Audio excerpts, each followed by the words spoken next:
Alrighty, guys, welcome one and all. We are looking at Banish. Where's my box? Here's my box. I like to have my box when I talk about the games. That way, Banish the Snakes. Banish the Snakes. This is by Kevin McPartlin and Jerry Shales. Obviously, GMT Games just released not too long ago.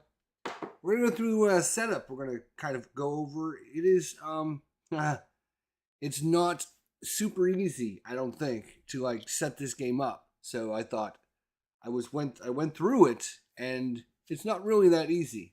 Um, so I thought I would share with you guys how to set it up, so we can get on the same page and make sure that I'm not missing anything or not doing something, whatever. Anyways, banish the snakes. Let's look at it, and then we're going to look at setup. We're going to look at gameplay. We're going to look at actions. We're going to kind of go over actual gameplay. Probably won't be in this video, though. So, you never know. We might get around to it. Just depends. All right. Let's get to the table. So here it is. We have a couple player boards. We have the general board and setup. So we're going to be following directions in the rule booklet. Of course, you have to sticker everything. And this is the first obstacle you're going to do, is that your green blocks are going to be your people. You're going to have certain stickers for them. You're going to have druids, which are your red blocks. This. And each side is different. You're going to have the same thing with your leaders. Your grave markers and your high king, all your different blocks, and most of the blocks are two-sided. In fact, you even have to sticker some of your little discs. All right, so once you get all that stickered, you're good to go with the stickering. Then you can start setting up the game. There are directions on how to set this up. We're going to go through them because, like I said, this is not really an easy game to set up. It's not. I mean, once you do it a couple times, it'd probably be second habit. But there's definitely some weird things going on with the setup, and I wish they would have. I wish they would have done more of like a Euro game style. They put it like a war game. This is not really a war game, right? It's not really a war game. I wish they would have done it more like a Euro style with setup. Um, I mean, it's okay. It's just fine. It's just not as, I don't think yeah, it's just not as good. All right, so here we go. We're going with A. We're going to place the advance of paganism indicator in Great Britain at the start box. So that is this here. You have this little token here. It is one-sided. You're going to put it at the start box. That's A. Boom, done. Then you're going to place the 3 paganism markers on their respective boxes. Scotland, Southclyde, and England. And they're going to be Christianity side up. So that's what these 3 boxes are. You can see there's one here for Scotland, one for Southall, and one for England. And they're going to be Christianity side up as opposed to the other side. So, boom. All right. So we get that done. Woo. All right. We're going to randomly place people markers in each of the people boxes on the board, pagan side up. So that is the greed are the peoples.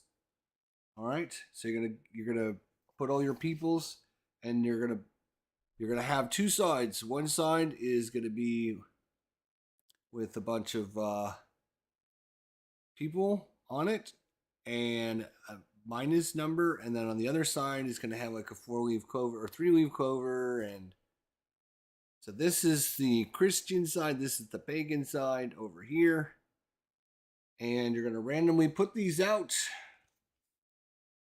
Stay the Clyde. Okay, I'll go with that. So we're going to randomly put people marker in each of the people boards, pagan side up. After placing, you're going to arrange them in the area in order number, lowest on the left. So once you randomly, you would randomly go, oh, I need 3 of them, and you're going to get 3 of them. And then what you're going to do is you're going to position them so that they all have, you're going to go from lowest to highest, lowest on the left, highest on the right. So you can see like this one here. We have 2, then 3, then 3.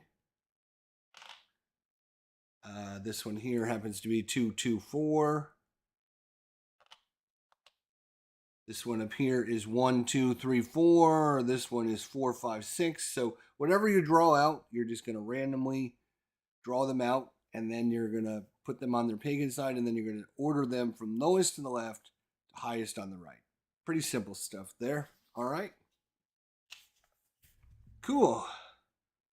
All right, so now we're going to place all the leader markers. All right, you're going to do the same thing with the leader markers. You're going to put them in a cup, and you're going to draw one out for each one of your spots. And you're going to put them on there without looking at the back side.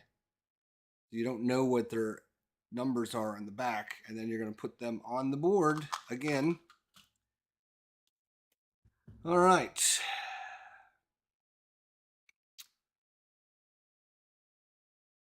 You're going to do that for all the chief boxes on the board and on the king and the king high seat.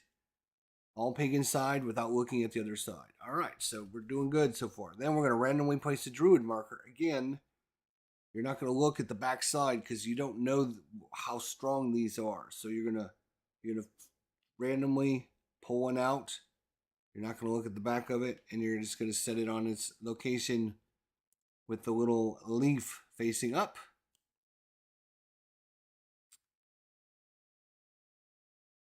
All right. Then we're going to place the churches, the dolmens, the grave markers off to the side. That's kind of over here on the side. You're going to have these little markers. You're just going to keep these off to the side. You're going to have all your different level churches off to the side.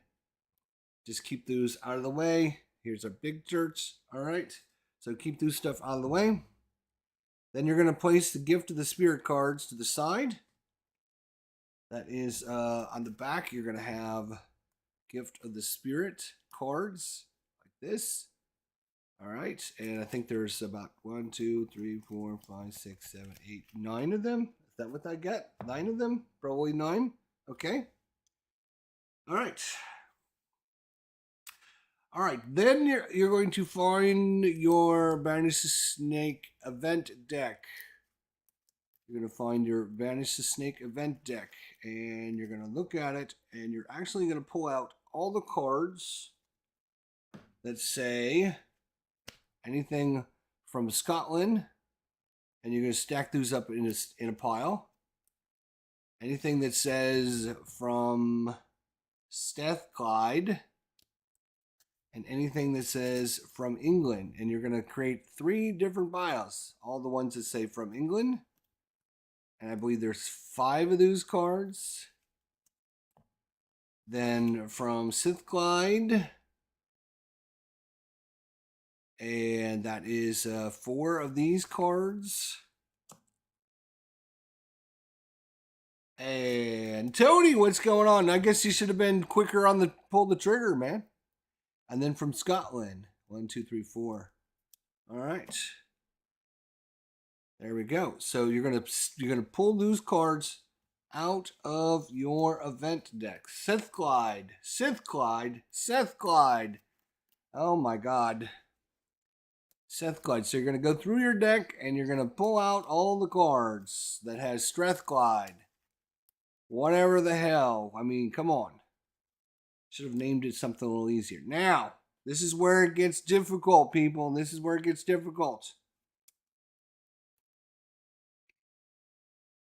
You're also going to pull out one card here called Arthur, King of the Britons. You're going to find this card. Again, it's going to be in your event deck. And you're going to pull that card and you're going to put that right there on the key. Right there on the key.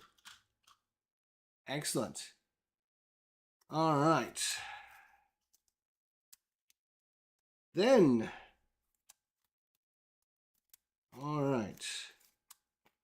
You are then going to go through your deck, your event deck. You're going to go through your event deck again, and you are literally going to pull out 12.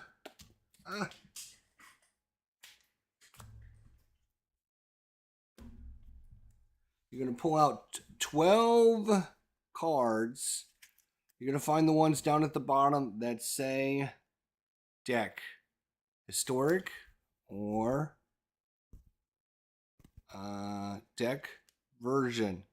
These are your 12 different saints. You're going to find the 12 saints. You're going to find all 12 of them from your deck. This is coming out of the event deck again. All right, so you're going to find the 12 cards. Now, of these 12 cards, you're going to put 6 of them back in the deck. But the 6 that you put back into the deck cannot be any of the saints that you choose. So we are choosing just randomly. We chose Patrick and we chose Paulius. So those were the 2 that we randomly selected, interesting enough. And so we would not add those back to the deck. You would not add those 2 back to the deck. So you would not add him back in the deck. You would not add Patrick back to the deck. So you can take any other 6 that you want. But you're just going to find 6 of these that you want. Now, it recommends that you take all the ones that say historic. And 1, 2, 3, 4, 5, 6. You can take these 6. Flanagan, Brennan, Ivor, Brigade, Columbia, and Monique. You can take these 6 that say historic on the bottom, or you can mix and match however you want. You just cannot choose any of the saints that you are using as a player in the game. So I am going to just randomly get those 6 that say historic on the bottom. And I'm going to take the other 6, 1, 2, 3, 4, 5, 6. I'm going to just set these aside, out of the game, out of the game. So we have our 6 here. We have our event deck. So what I'm going to do is just randomly put these into the deck.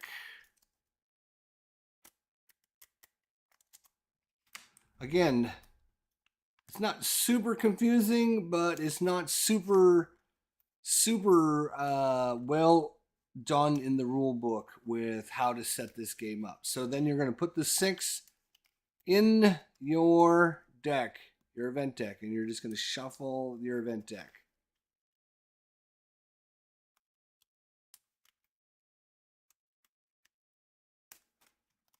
Not sure I'm digging the font on this one. Sure, it's historic and thematic, but it's a decision I don't mind skipping when it's hard to read. Yeah, I agree. I know Meandering Mike has went off on a video about that. So, yeah. It is definitely one of those design decisions that have, I don't know if I would have made that decision myself. So, we've got our cards for Scotland, for Scythe, Clyde, and for England. We've got our Arthur, and then we pulled out our 12.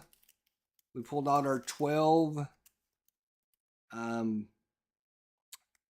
12 of our saints. And we've taken 6, and we've added those 6 back into the deck. So our deck is set and ready to go. Tony says he agrees with the setup instructions. Not hard, but not easy. Yeah, it's like I said, it's not super bad. I just they would have done it a little bit differently than the way they did it. You know, I hate to say it, but I mean, Euro games do this all the time, and so what they should have done was, just copy a Euro game. What does Euro games do? Because setup in Euro games is usually a lot more complex than a war game, to be honest. So, anyways, Tony likes the font. So we've got this all shuffled up, as you can see, pretty good. All right, and we're just gonna cut one more time. Boom, there we are. All right, so then we're gonna take this, and we're actually gonna put it into the draw deck pile up here. All right, so let's see here. So we went through a few steps in the rule book here as we did all this. All right, so the part that we just talked about is kind of this part grayed out here. So you're going to choose 6 Saint cards from the draw deck. These must be the deck cards and not at start Saint cards. At Saints that are starting the game cannot also be added to the draw deck. So what does that all represent? What does that mean? So again, you're going to start the game with Saint cards. Again, you're going to have 12 of them, and you're going to choose 1 per player, or 1 per player board. So you can see we actually have a couple of them set up and ready to go right here. So we have St. Patrick and we have Paulius.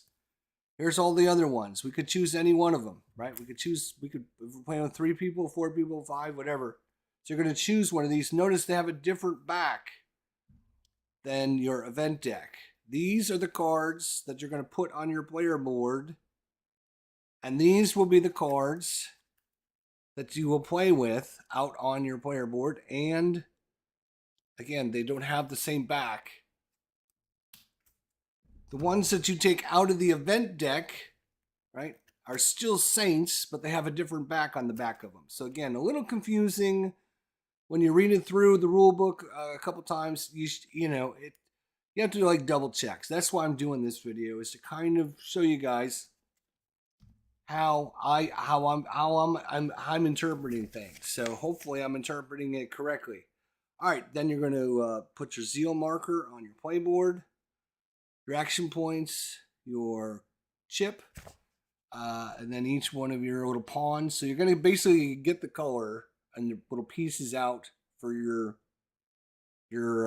pawns and all your little pieces for your color. So in this case, we have the red and we have the green, which is interesting because I literally, funny enough, this is what I did. Actually, this is what I did. I randomly just grabbed this guy and I randomly grabbed this guy out of the deck.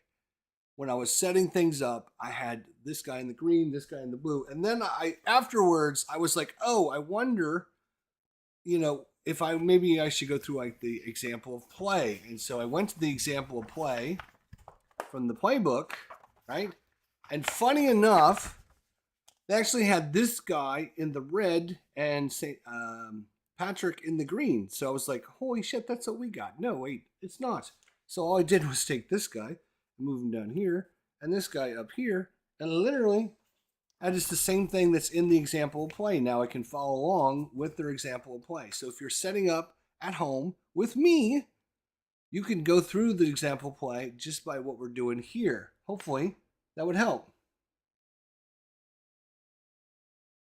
I couldn't have picked 2 worse colors for you to watch. I'm sorry, Ruff. That's right. Yes. Ruff has got a little color blind issue. So green, this is the green, and this is the red. And he can't differentiate between these 2 colors. That's a great point. They should have really thought about that. Now there is other colors. Where are the other colors, you might ask? They actually have white, and they have like this blue. So you have the red, they have green, they have white, and they have blue. Those are the 4 different colors that come in the game.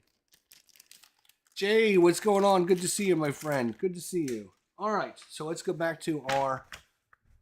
So again, each player is going to take a player mat of a different color. You're going to take your pawns. You're going to get your starting Saint from your Saint pile, not from the event deck, from the Saint pile. And then you're going to take your own pieces and your pawns and everything. And then depending on which Saints you choose, each saint has special abilities on it, which is super cool. So you can see here for Patrick, he gets +1 in converting people. And he also may move any saint to his area for 1 action. So that's his special abilities. All right. And then you have Paulius here. He gets 1 free build each turn and then may move to Egnaut for 1 action. Egnaut. You have to, I guess you have to say it like a Brit. Egnaut. It's Egnaut. It's Egnaut. Right? So he's Egnaut. Over here's Egnaut. So he's going to start here. And then Patrick is going to start here. And the reason I decided to do that was because that's where they have it in the rule book. That's where they're starting in the rule book. All right, so if you have Podius in the game, which happens to be this guy, he actually goes first. So if you have this saint in, he actually goes first. If he's not in the game, then St. Patrick goes first. If he's not in the game and St. Patrick is not in the game, then you can randomly determine who's going to go first. However you want to determine to roll with the die, whatever you want to do. Doesn't matter. But if he's in the game, Pontius, he gets to go first. If he's not in the game, then Patrick goes first. If Patrick's not if neither one of these are in the game, then you randomly determine who goes first. All right.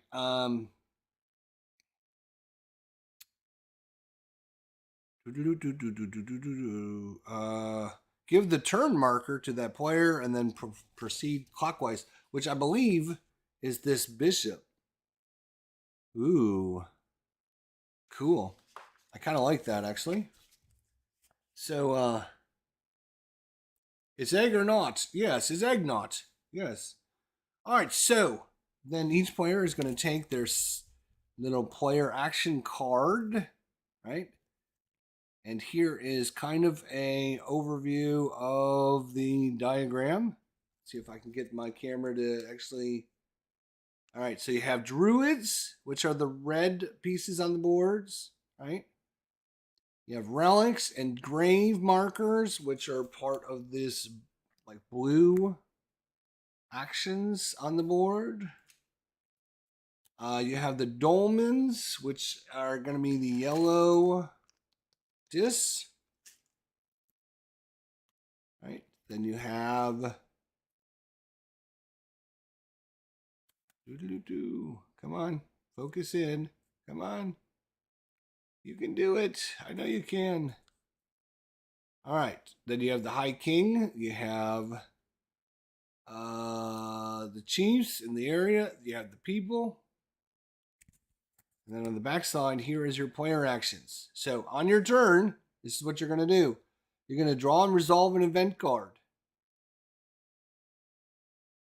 So the first thing you're going to do is draw from your event deck. Again, you shuffled this up. You have six saints that are in that deck that are not the 2 saints that you're playing with.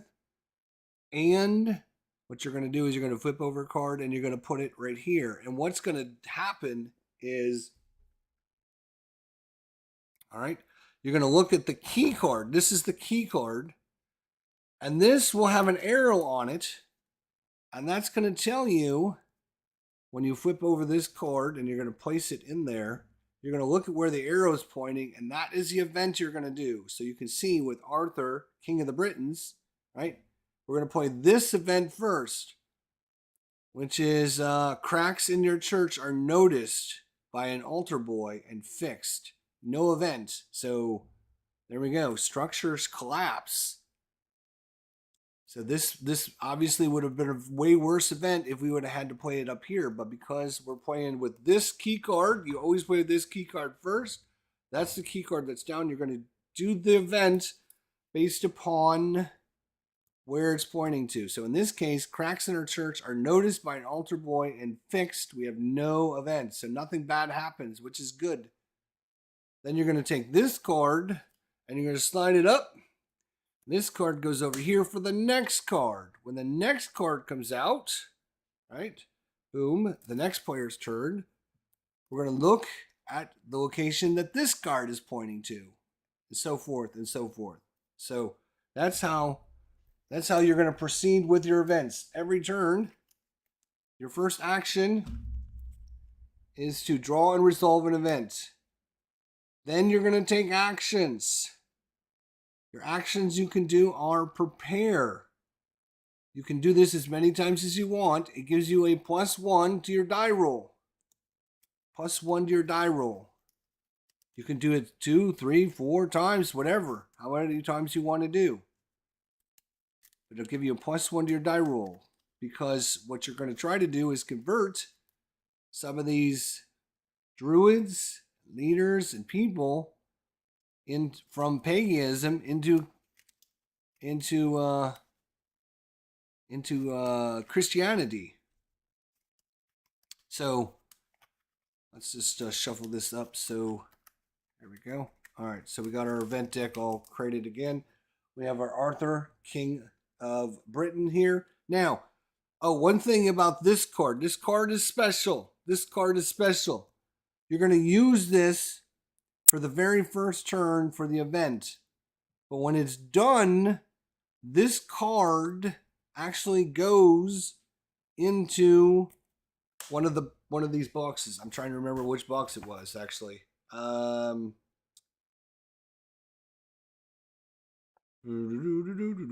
Is it say on here? That's a good question.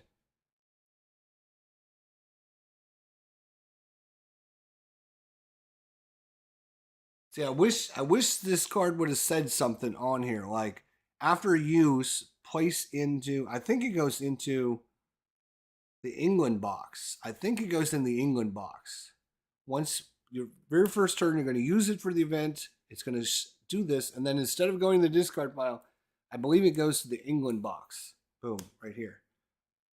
I'm 99% sure on that. So, all right. So let's see. We're talking about actions, right? So we're talking about actions. So again, first thing you're going to do is resolve an event. You're going to play the event, and then you're going to look at the card, the key card, and it's going to point to somewhere on that card, either at the top or the middle or the bottom. And that is the event that you're going to get. Then normally this card goes up here and the event card slides over for the next one.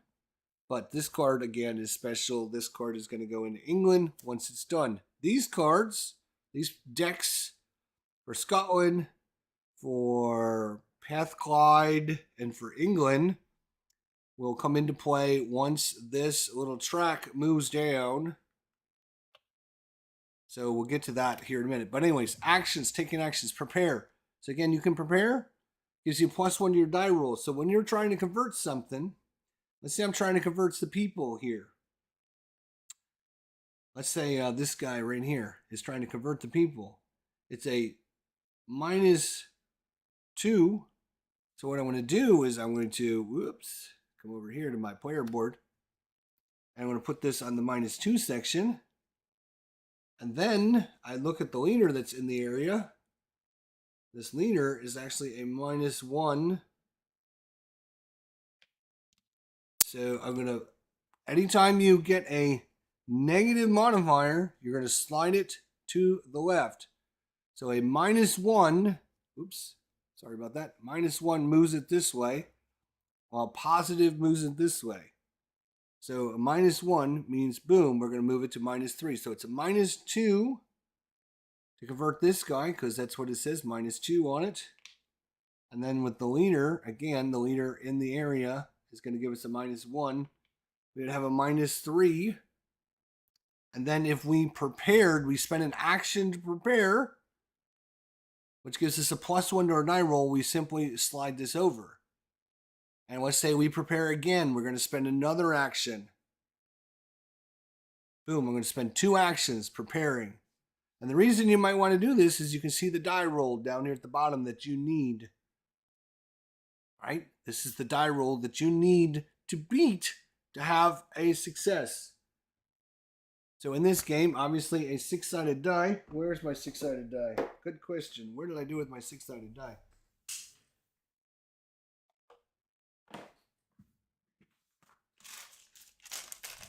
Good question. Where is my 6-sided die? Eh?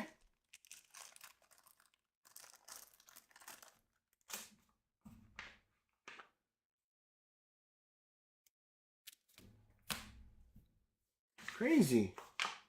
Where's my super cool die? I think I lost my die. Unbelievable. Oh, no, I didn't. I put it in my drawer for some reason. So this is a 1, obviously. That's a 2, 3, 4, 5, and 6. All right. When you're trying to convert somebody, you're going to roll the die. And what you've got to do is if you roll, let's see here. All right, so here's the important part. If the result is equal to your MRN, which stands for minimum result needed, MRN, right? So if our minimum result is a 1 and we roll a 1, it is equal. Nothing happens. Nothing happens if you roll equal to whatever your minimum number needed is. If you roll higher, right? Boom. If you roll higher than your minimum number, then it's successful. And you would flip this guy over bloop, to a Christian because you converted him. Okay? So if the result is equal to your minimum number needed, no effect. If it's greater than, your conversion attempt is successful. You're going to flip over the leader or the people. And if your result is less than your number, so let's say our number is a 3, and we say, oh, we're not gonna prepare. We're just gonna roll the die, and we roll a 2. That is less than our number we need, which is 3. We have lost some zeal. So you're gonna move your marker down. Whenever you fail a die roll, you're gonna lose zeal, which is bad thing. So that's kind of the important part. You want to roll higher than whatever your number is down here on the bottom. If you roll equal to, nothing happens. If you roll less than, you're going to lose some zeal. And if you end up going all the way down here, your saint dies. And bad things happen when your saint dies. Now, you might be able to have extra saints because there are saints in the event deck that'll come out. So you might be able to get a spare saint to take over when this saint dies. But we'll look at that when it happens. So we're talking about actions, right? So you prepare, which gives you a +1. Again, you can do this. You have 4 actions. You can spend 3 of them preparing if you wanted to. You can convert versus the druids, the leaders, the chiefs, the kings, and the high kings or people. You can move. Obviously, moving into a location. Boom. Right? So that would cost us an action. Move there. Oh, come here, you. Do an action to move there, and another action to move over there. You could build a new church in an empty druid location. So you'd have to get rid of the druid. Let's say we got rid of that druid. Then we can build the first level of a church. Boom, right there. And you actually put the church where the druid is because you can't have a church if there's a druid there. And of course, you don't look at the back because you don't know how powerful the druids are. The only way to convert anyone in an area is to get rid of the druid. You can improve a church. There are 1, 2, 3, 4 different levels to a church. I'm thinking. You can give or take a card with another player in your area. You can make a relic. by flipping over a grave marker. When somebody dies, one of your saints dies, you're going to put this marker out. And you can flip that over bloop, into a relic. And final effort. Right? Only if the last zeal box. So these are the things you can do during your turn with your actions. All right, so boom, boom, boom. Questions, questionos. Anyone have any questions? I'm just trying to go through other important things that we need to talk about. Oh yes, we talked about this, but all the priests have special abilities, so you can move to Eggnog for one action. Eggnog. So let's see, he was way up here. For one action, I can move him, boom, because that's his special ability. One of his special abilities. All of them have two special abilities. And then, of course, this guy gets to start the game, which is cool. And he gets a free build. And also, ooh, I'm glad I mentioned that. Because, again, if you didn't read the rules, and you might not have seen this, and I almost forgot about it.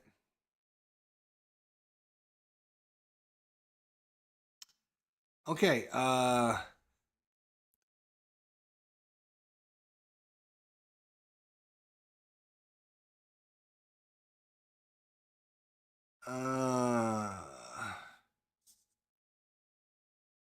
okay, so there are some special rules here. So if Patrick starts the game, his zeal marker begins one square to the right. Ooh, okay. If Podius starts the game, his zeal marker begins two squares to the right.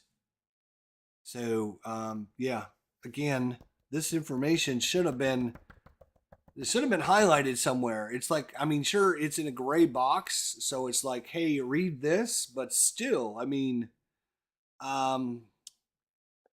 also flip the leftmost people marker in Eggnog to its flux side. Claudius has been busy, so Claudius is going to start here, and you would take this and just automatically flip it over to this side as kind of his starting reward. Again, if this guy is in the game. So, okay. So again, very important information that I think should have been on the card somewhere, or on an action card for like a setup action card or something. Would have been nice to have something like that. I'm just saying. All right, blah blah blah. We talked about how to manage your accounts and your resources, right? Actions. We talked about actions. We kind of glossed over death, but when your saint dies, you're going to mark it with one of these bloom in the area that he dies in. All right, so there are, oh yes, game end. Let's talk about this. The game can end in one of four ways. The instant that every people marker in Ireland is on the Christian side. So if you get all the greens flipped over, you win. The instant that the paganism in Great Britain marker reaches the end box. So if this marker, right, goes all the way down here, boom, game over, you lose. When the draw deck runs out, so if your draw deck runs out, and then the instant that any zeal track reaches the box marked with the Celtic cross.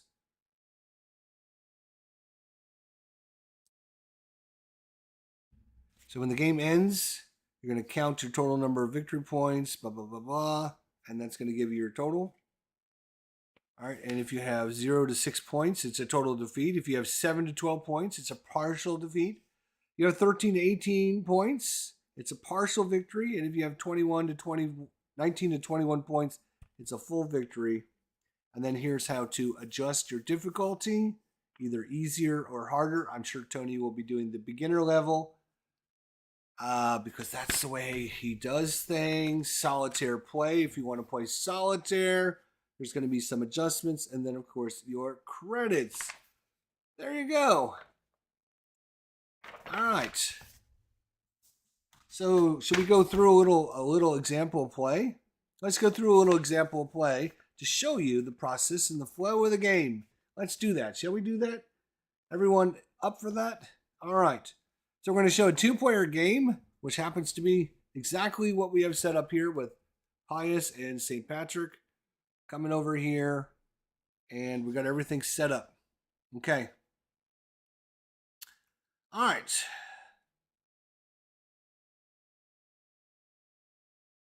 All right, so we flipped over this.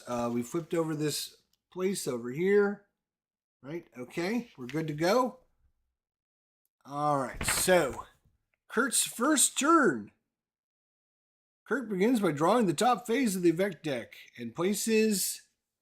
And we're gonna follow along with the rules as the card that he actually pulls out.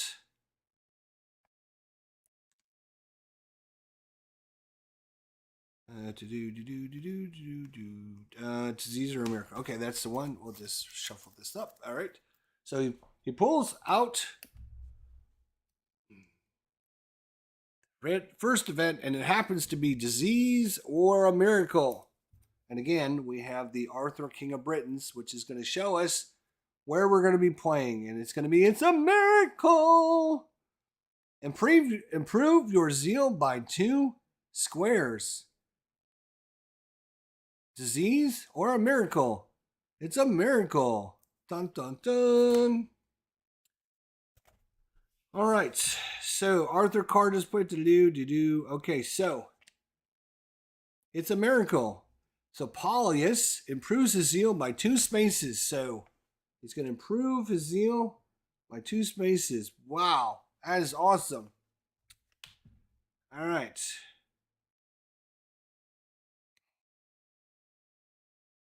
All right. The Arthur card is placed on top of the Scotland card.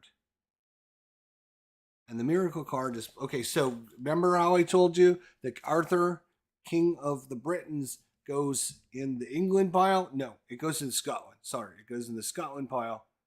And then this card slides over for the next person. Yay! We did a thing already. Good for us. Okay. All right, so Paulus has 4 actions. He decides to attempt to convert a druid. All right. In Eggnog, all druids start face down, as you can see.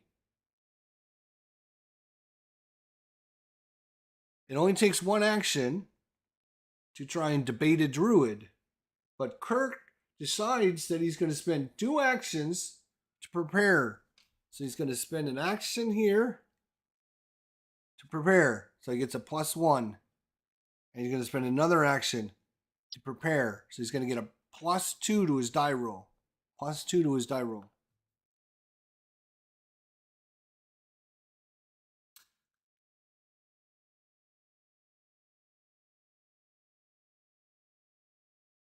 I'm trying to find the right druid that we need for this example. That's all, people. I'm not trying to cheat. Not trying to cheat. Okay. Let's switch these 2 druids. So, once I prepare, right? I spent 2 actions to prepare. I am now going to try and convert the druid. I'm going to try and convert this druid. So what I do is I flip this druid up to find out what it is. And it is a -3. -3. So we simply put this at the -3 part.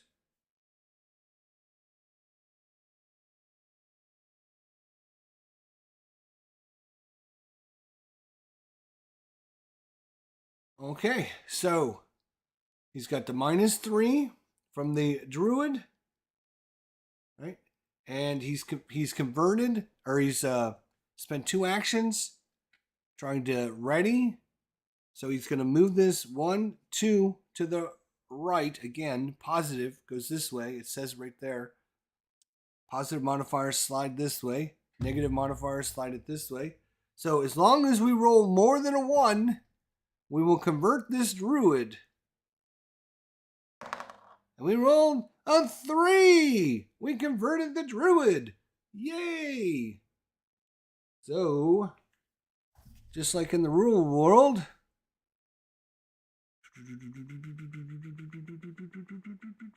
he rolls, and the druid is removed. So we will take this druid, remove it, get it out of here. So now the druid isn't there to protect that region anymore. We can start converting some of the other people.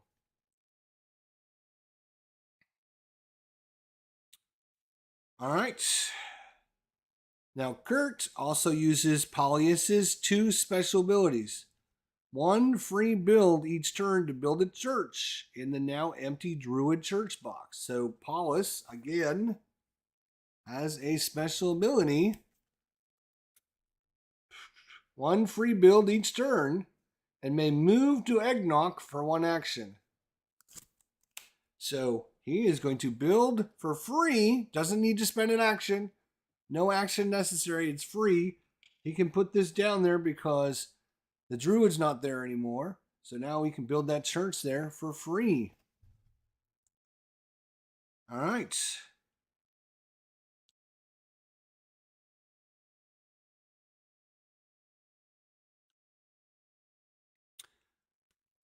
All right, for his last action, he's going to build of a quandary. He cannot build the church up to level 1, since you may build or improve a church in an area only 1 level on your turn. So you can only ever build 1 level of church in your area per turn. So we can't just boom and improve it. Okay, so can't do that.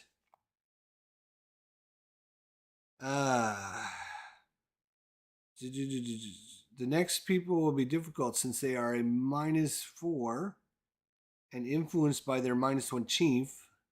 The chief will just be unlikely to convert because he is influenced by his -4 king.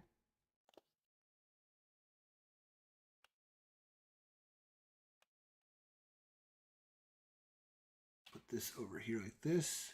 Trying to set it up like they have in the example here. Right, so all right.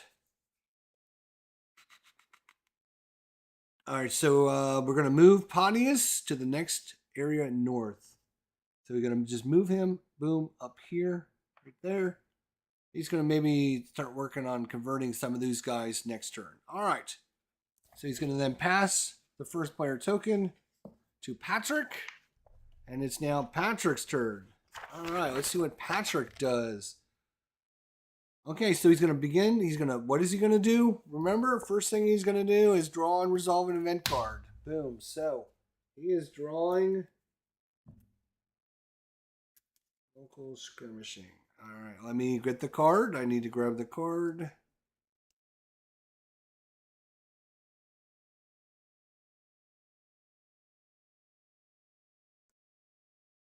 Do.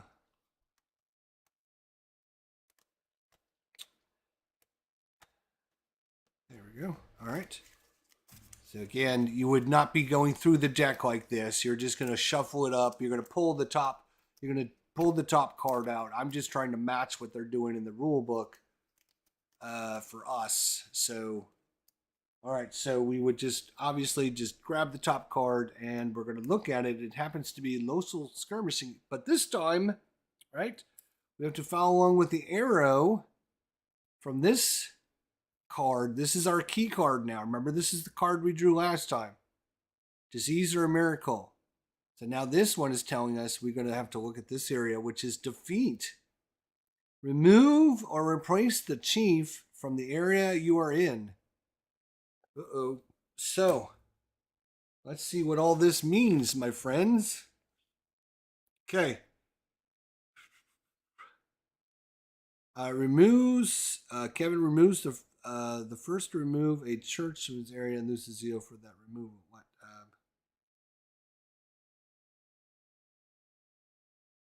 Oh, okay. Hang on. All right. So the first thing we're going to do is we're going to look at this card.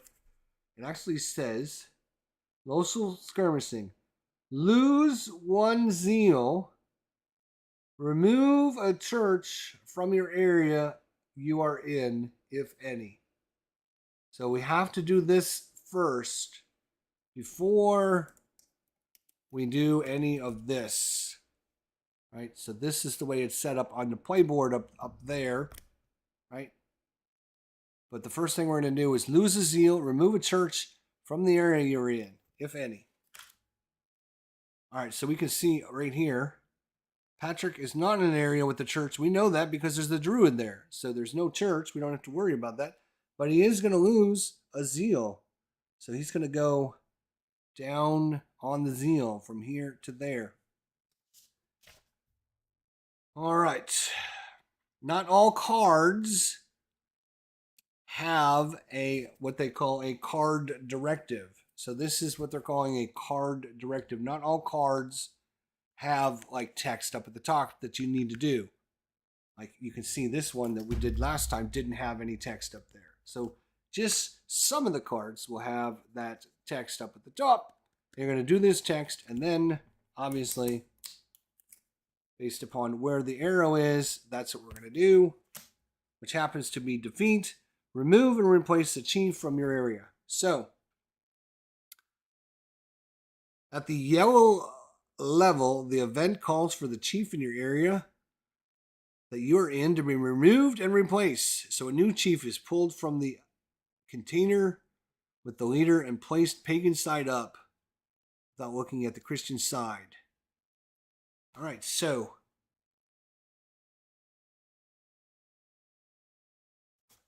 we will take our leader group again, kind of just randomly pull one out, and I'm going to pull the one they actually pull out, which is this one, and I'm going to replace that guy with this guy. So that guy goes into the cup. Boom, boom, boom.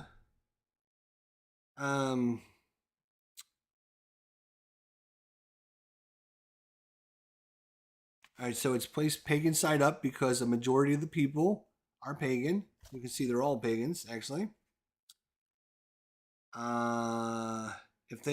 If we had the majority of these would have been Christians, when we replaced this guy, he would have come in on the Christian side.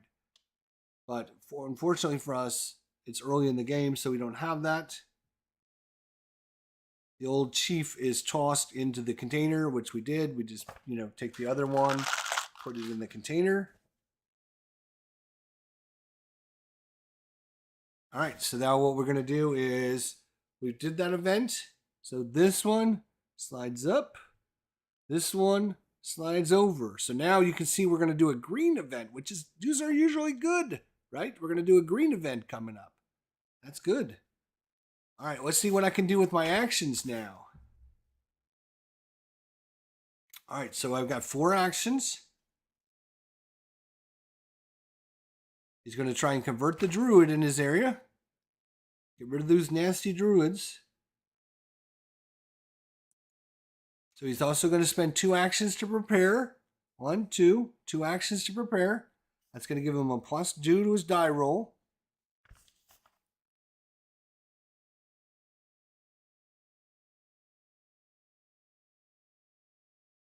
All right, and then he flips over the druid. And again, I've got to find the right one. There we go. So again, I'm just trying to match what's in the rule book. I'm not trying to move things around. What you would normally do is just flip it up, and whatever you get is what you get. But I'm trying to match what's in the rule book. In this case, it's a -4. They have a -4. Right, so he's a -4. But then we spent 2 actions readying, so we can move it 2 spaces over. So now we need to roll higher than a 2. We need to roll higher than a 2.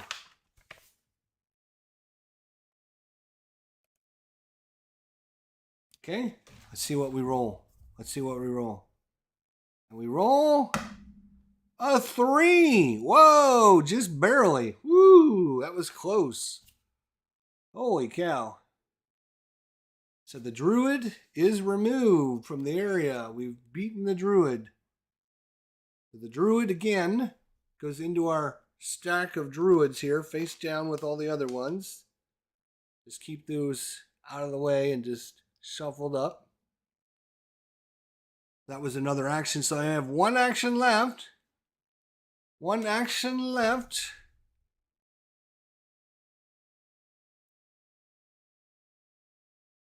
And he's going to build a level 0 church. All right, so he's going to basically, they're both going to do pretty much the same thing on their turn. They're going to try and get rid of the druid. They're going to try and get rid of the druid, prepare, get rid of the druid, and then build a church. Sounds like a good option. All right. Yeah, I do like this kind of cool mechanic with the arrows, because based upon how they come out of the deck, you might get different results every time. Like, you know, our first one where it was like, oh, hey, this guy got to add 2 zeal. Later, you know, another game, it's like, oh, you lose 2 zeal, which might kill half of these old guys, old geezers. All right, so that is just broad overview how to set up the game. I went through it this morning, and I said, it's not easy. I need to do a video just to help people out, because I'm sure if I'm struggling, and I play thousands and thousands of different games, if I play thousands of different games and I'm struggling, there's probably some other people out there that would be able to, you know, use this video as maybe a help to try and get their game on the table, right? Because the last thing we want to have happen is you guys buy this great game, Banish the Snakes. Yeah, I'm wrapping up. So whatever. You know, you get this brand new, super cool game, and we don't want to keep it on the shelf. We want to get you guys playing it. So hopefully our tutorial video on how to set things up, I guess, kind of the biggest concern I have, which is very confusing, is the Saints cards and the Saint cards. There's basically 2 sets of Saint cards, one that's in the action deck and one that's not in the action deck, and you need to make sure you're setting it up right. So, and then of course you're going to take the 6 from the action deck, you're going to put them back in, but they can't match the ones you currently have. I wish, you know, maybe like a little outline or something, maybe, you know, maybe a special setup card or something they could have used for that. It's not too bad. Don't stress out over it. It's not really that bad. It's just, again, I'm sure there's a lot of people that are going to get confused. They're going to set up the game wrong. They're going to try and play it, and then they're going to run into a situation where they're not sure what they're doing. And like I said, there's some specific. You're going to use Arthur, King of the Britons card, and then it's going to go into a different deck, but it's not outlined really well. So hopefully we can do this. We're going to be playing the game later tonight, actually, from start to finish. Well, I don't know to finish, but we're gonna start playing it. We're gonna see how it goes tonight on the channel after the War Room show tonight. I'm hoping to play this on the channel for you guys. So hopefully you guys will come back and you'll be able to watch. And hey, Mike, what's going on? Good to see you. Good to see you, Mike. I sent you an email, Mike, about trying to get together for some tank duel, trying to get things set up on that. And I wasn't sure what your email address was. I'm not sure which one you were using. So I wanted to make sure that you check that email that I sent to you, because, oh, you got it. Okay, good. So that's just, like I said, broad overview, how to set up the game. And then we went through the first couple turns from the example of play, just to show you the flow of the game. It's very cool little game with the little arrows and the mechanics, which is kind of cool. It's going to definitely be one of these games where it's going to be a lot of fun to try out different things and different strategies. You got tons and tons of different saints with all special abilities and special powers. So every time you play with different ones, you're gonna have different abilities to do, based on how many saints are in the game, how the cards come out of the event deck, which saints you put back in the event deck. Lots of replayability, which we do love there. We do love that. So, anyways, I just thought I would do kind of a shortish video on how to set up the game, go through the setup with you guys, and go through a couple turns from the example play, just to show you guys how things are done with the action selection and your actions and stuff like that. So hopefully this is a help. Don't forget to tip your waitresses on the way out the door. And we'll see you all tonight for a special playthrough of Banish the Snakes. Looking forward to it. So everyone, until then, take care, my friends, and we'll see you all real soon. Goodbye.